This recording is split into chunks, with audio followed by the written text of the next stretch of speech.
21-23 Temmuz tarihleri arasında Japonya'nın başkenti Tokyo'da düzenlenen Uluslararası Din Özgürlüğü Zirvesi, Uygurların maruz kaldığı dini zulmün ve soykırımın uluslararası kamuoyuna duyurulması için güçlü bir platform oluşturdu.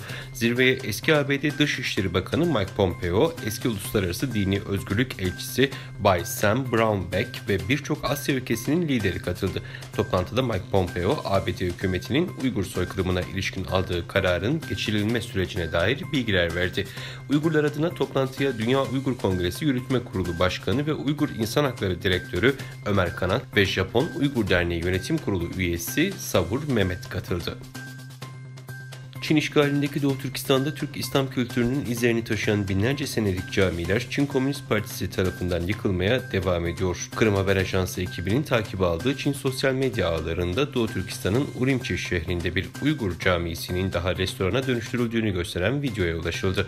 Videoda 2000'li yıllarda inşa edilmiş olan camiye Güzel Seher Taamları tabelası asıldığı ve restorana dönüştürüldüğü görülüyor. Öte yandan Doğu Türkistan'da Uygur Türkçesi için mücadele eden ve bu nedenle tutuklanıp 18 ay hapishanede tutulan Uygur dil bilimci Abdülveli Ayup konuya ilişkin bu camide 2017 yılında namaz kılmak yasaklandı. 2022'de ise restorana dönüştürüldü açıklamasında bulundu.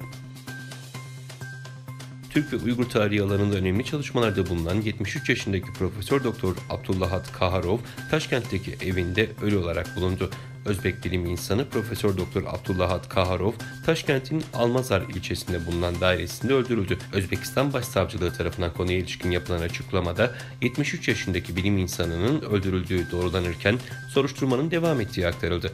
Sosyoloji profesörü olan Abdullahat Kaharov uzun yıllar Özbekistan İçişleri Bakanlığı Akademisi'nde dersler verdi. Türk ve Uygur tarihi üzerinde kısıtlı çalışma yürütülen konuları araştıran akademisyen 2017 yılında Doğu Türkistan'ın eski İpek Yolu'nun Sırları kitabını kaleme almıştı.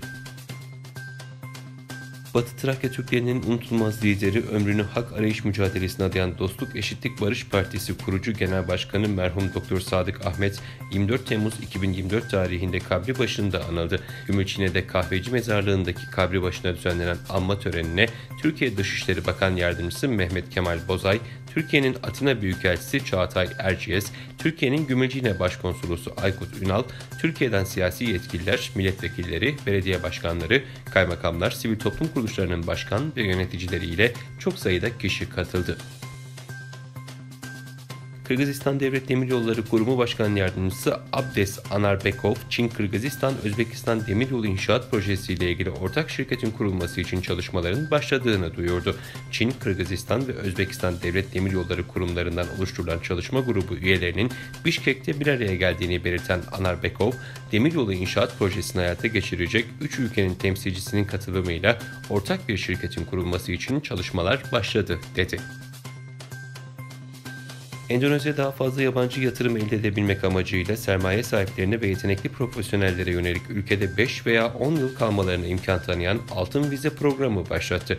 Altın vizeyi elde etmenin 9 farklı yolu bulunuyor. Ülkeye $2,5 milyon yatırım yapan kişilere 5 yıl, $5 milyon yatırım yapanlara ise 10 yıl oturum izni sağlanacak.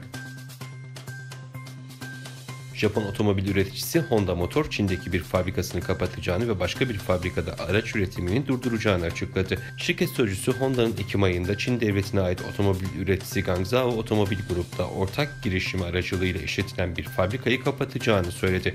Honda'nın bu değişikliklerle Çin'deki üretimini optimize etmeye amaçladığını belirten sözcü, dünyanın en büyük otomotiv pazarı olan Çin'de zorlu koşullarla karşı karşıya olunduğunu belirtti.